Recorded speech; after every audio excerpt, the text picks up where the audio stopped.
vamos estar trabalhando aspectos em relação a como fazer, né, o isolamento dessa área para que pessoas, animais, tanto os domésticos como os animais de criação, não estejam indo para essa área e dificultar a regeneração natural.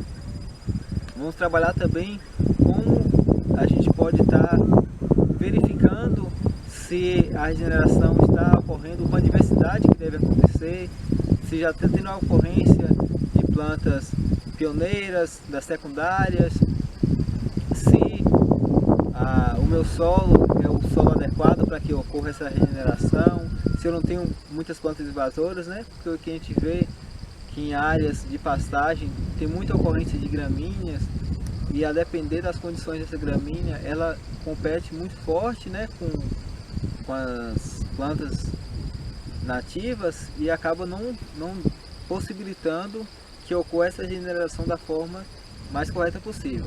Mas continue no vídeo aí que a gente vai fazer esse passo a passo aí e vamos juntos, né, estar trabalhando esses aspectos da regeneração natural. Vou trabalhando com alguns exemplos práticos, né, demonstrando para que a gente realmente consiga fazer esse processo e vocês possam estar replicando na propriedade de vocês, né? Lembrando que cada propriedade é uma situação diferente, por isso que eu estou trazendo vários exemplos aqui para realmente ficar mais tranquilo para iniciar esse processo. Temos essa floresta, mas durante muito tempo essa área foi muito explorada, né? É uma área com características de charco, né? Área brejosa, então foi muito explorada, principalmente o plantio de arroz, milho, feijão e pela legislação, né? Pela nossa Código Florestal, áreas brejosas também são áreas que devem ser permanentemente preservadas, né? Tem a sua função ecológica, até a questão de você não estar fazendo esse plantio em cima de áreas que são de recursos hídricos, né? Porque áreas brejosas também são um tipo de nascente, né? Então é uma área que está produzindo água, né? Então por essas questões se torna uma área de preservação permanente, né? Então o que temos aqui ao fundo é uma área que tem menos tempo no processo de regeneração natural que aquela área da nascente. Então o que a gente pode observar muito daqui é a presença de uma planta que a gente conhece aqui na região como candeia de brejo, né? É uma planta pioneira e muito comum em áreas brejosas, né? Então, ao se cessar o plantio nessas áreas, é uma das primeiras espécies que aparece, né? E ela consegue ocupar muito rapidamente essa área, já fazendo essa proteção inicial, né? Então, é uma planta que pode ter um aspecto positivo na fase inicial. Só que aí temos que observar se já está surgindo outras espécies ou se essa espécie, no caso a pioneira candeia de brejo, se ela está só ela ali naquela região, se é uma monocultura dessa candeia de brejo, né? Mas aqui o que a gente observa é que nas faixas laterais já começam a aparecer outras espécies, né? Então a tendência é que essas espécies comecem a dispersar sementes e ir fazendo esse reflorestamento dessa área no processo natural. Então a gente pode chegar um pouco mais perto para estar observando, né, que tem de fato já a presença de outras espécies nessa área. Que é, nessa faixa lateral já começa a aparecer aqui um muricedo cerrado, já vem algumas espécies nessa parte do dossel mais baixo, né? Então no subbosque já começam a aparecer novas espécies. Então já tem uma área com uma diversidade aparecendo. Então quando da condução do processo de regeneração na propriedade de vocês, é importante estar fazendo essa observação, né? Se depois de um certo tempo, né, que realmente natural que no início ocorra uma espécie em maior quantidade que a outra, né? Mas temos que observar se está acontecendo outras espécies. E caso não esteja, indica-se que seja feito formas para trazer novas espécies, né? E aí uma dessas formas é utilizar sementes que estão dispostas nas faixas laterais, né? Então identificar se tem algum fragmento, né, de floresta próximo e fazer o uso da serrapilheira que tem sementes ali e trazer para esse local.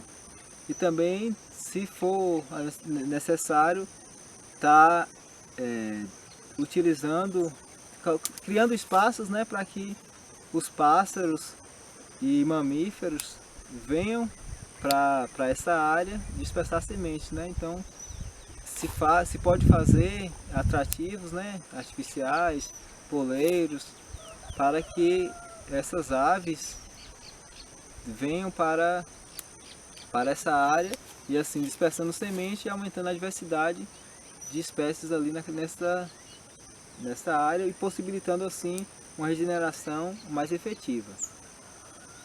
Mas aqui realmente é uma questão bem característica, né? É uma área de charco, então nem todas as espécies vão se adaptar em todas as partes da área, né? Cada espécie tem as suas características que são mais desejáveis, mais agradáveis e vão ocupando essa área de acordo conseguem desenvolver e se estabelecer ali. Mas o importante, né, é pensar sempre como que essa área era, né, antes de eu fazer o desenvolvimento da minha atividade, né?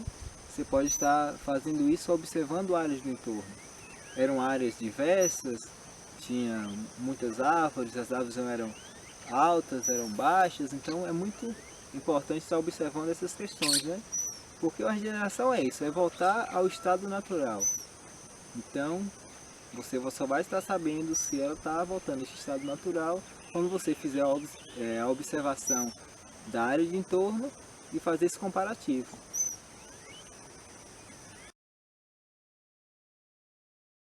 Aí, no processo de condução de uma regeneração natural, principalmente em áreas onde há a agricultura, né, no sentido de agropecuária, criação de animais, é imprescindível que se faça, de fato, o isolamento dessa área, né?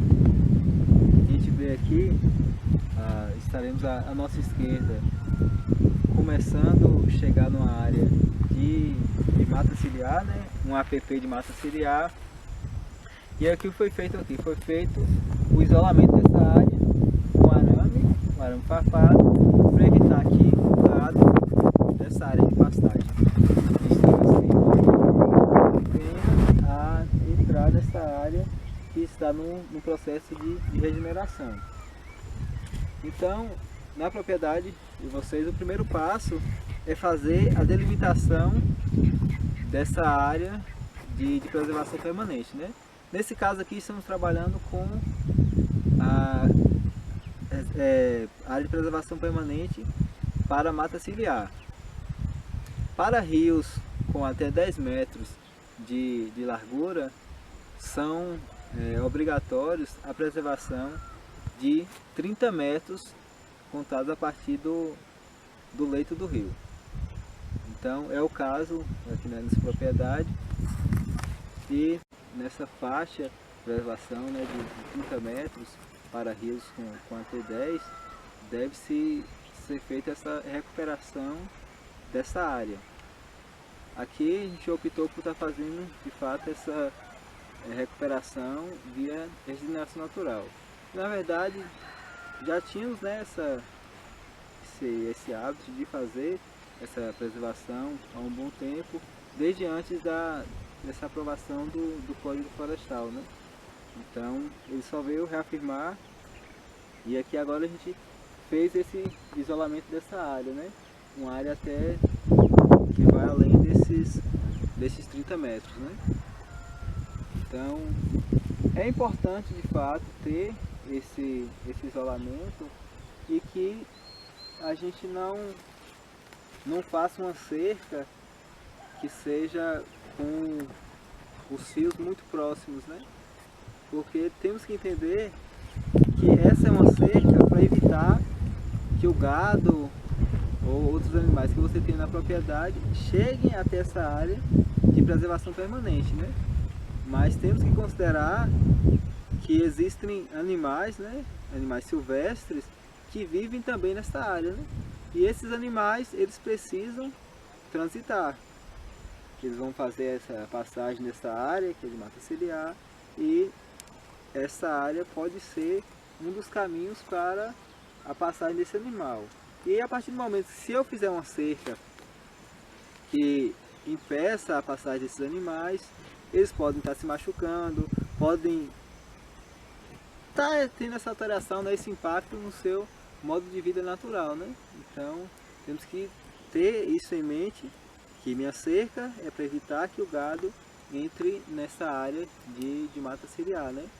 Então, pensando no aspecto da regeneração natural, se a sua área tem as características ideais para se fazer um processo de regeneração, ou seja, se o meu solo não está muito degradado, ele não foi muito tempo explorado para a agricultura, se na minha área de entorno eu tenho ainda fragmentos de floresta nativa, então são características positivas para que trabalhe a minha regeneração natural somente, né? Então, pensando nesse aspecto, eu teria o gasto inicial, de fato, somente com o isolamento dessa área, né? Se eu não tivesse a necessidade de trabalhar com contenção de enxurradas, né? Fazer calhas de drenagem, se eu não precisar estar reconformando esse relevo, se não precisar descompactar essa área, eu teria apenas o gasto de estar fazendo o isolamento dessa área, né? O que pode se tornar interessante do ponto de vista econômico e, como já trabalhamos, a eficiência dos processos de regeneração natural, né? No decorrer dessa aula a gente já fez algumas demonstrações que ele acontece, né? Mesmo que não haja essa condução, o manejo, então ele vai acontecer. Então, se é um processo que é economicamente viável, acessível e tem a sua eficiência, a sua eficácia comprovada, né, por experimentos práticos, então é uma forma de a gente buscar, tanto do ponto de vista legal, né, de você ter a sua propriedade com as suas áreas de preservação permanente, sua área de reserva legal devidamente protegidas, bem como do ponto de vista ambiental, né? A função que essas áreas de preservação permanente traz para o meio ambiente, tanto da sua propriedade, né, como o meio ambiente como um todo, são incontestáveis, né? Então você tem ali uma flora bem desenvolvida, tem os animais, as plantas, que vão dar condições até mesmo para que a sua lavoura se desenvolva de uma forma melhor, né? Porque uma vez que eu retiro a vegetação natural, tiro o abrigo dos pássaros, dos animais, esses animais vão buscar abrigo nas nossas lavouras. Então, quando eles vão buscar abrigo, vão buscar comida, acabam se tornando seres ali que vão atrapalhar a nossa produção, né? Mas se eu mantenho minha reserva legal, se eu mantenho minhas áreas de preservação permanente, todas devidamente protegidas, eu estou garantindo que minha produção também esteja protegida, né? Que minha produção consiga se desenvolver bem.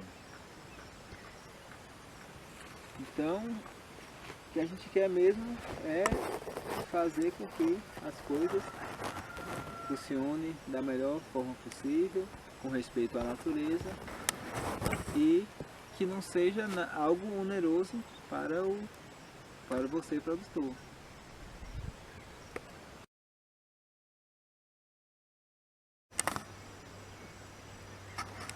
Então, nessa área que a gente viu que ela foi isolada, né?